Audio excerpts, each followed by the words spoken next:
here with designer Laura Timmons, and Laura's going to show us how to create beads from crocheted wire. What a great idea, Laura. Well, and you know, crocheting with wire is kind of my gig anyway. Sure so is. I thought, well, you know what? Why not make a beaded bead component that is crocheted that we can use in so many different things? So I've actually got, I'm working with 26 gauge wire, and I'm actually, I've got my beads strung.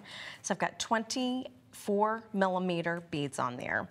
And as always, starting out with crocheting, I've got my kind of my horseshoe effect here. Hook goes underneath.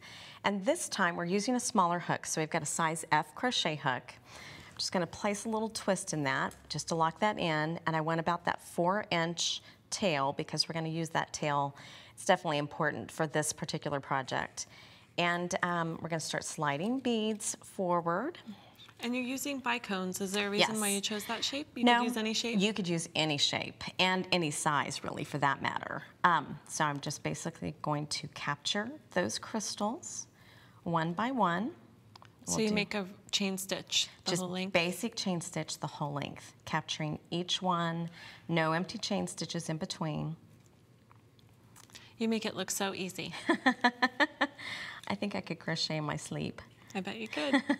So I've got just 4 there to kind of just give you an idea.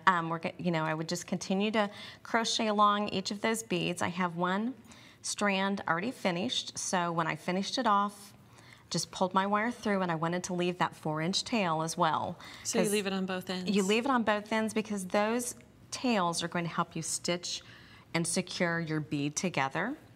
So here's kind of the fun part. So we're just going to start rolling this around, just creating that little ball. And you could use colored wire too that would reinforce the color of your crystals. Yes, definitely. Okay, so we've got our little ball created there. Now I'm going to take these ends and I'm just stitching these ends back and forth, and we're just going to secure it into place. So it doesn't matter where you stitch them through the... It doesn't matter at all. Really, you're just kind of, like I said, just sewing your bead together so it stays in that little ball shape that we love. Great. And I'm gonna feed this then as close to that first wire as I can.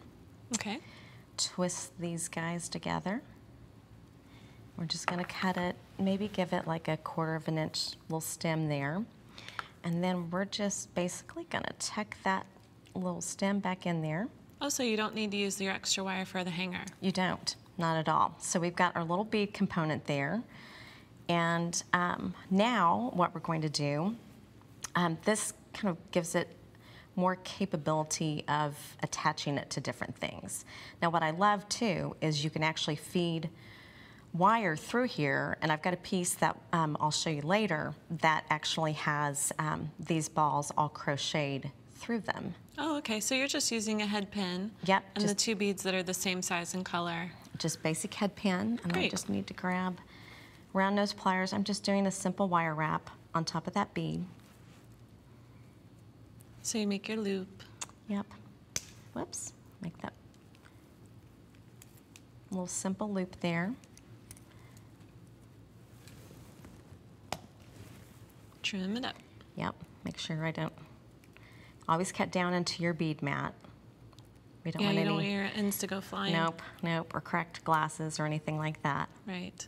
Okay, so we've got our bead components made, so we're going to attach them to our chain base that we've got here. We're just gonna take our little jump rings here, and always remember when you're opening up a jump ring, you always wanna go front to back instead of opening it up to the side, because that challenges the wire and actually kind of weakens your jump ring a little bit. So we're going to add it onto that jump ring and then attach it to that chain. Cool. And close it up basically the same way. And you can kind of hear, in fact, I learned this from you. The little click. This little click. I know, I'm like, that is just brilliant, It's my Katie. tip of the century. I didn't make that It's up. the best. Well, it's a good one though. It's still, it works out great. So I'm gonna continue to add all these fabulous little bead components we've got to our chain. Yeah, and I like the way that you added the ring too. The oval is great. You know, any way we can you know, add more sparkle is always a good thing. Definitely. And of course, you can go along and add a lot more crystals, you know, wire wrap crystals. So you just add them evenly spaced? Yeah, just evenly spaced along the length of your chain. We've got our lobster clasp, of course, at one end, and then just like a little loop at the other end, so it's easy to attach. Sure. And these are pretty too with the 6mm bicones, so that would give you a little bit bigger They bobble do. there. A little bit more oomph with our crystals there. We've got, you know, a little bit larger crystals, so it's going to create a little bit bigger ball. But you could also, and I think those were probably done with maybe 15 bicones, but you could use 20 or 25 bicones and create a much larger component, which would be a great focal point too for a necklace.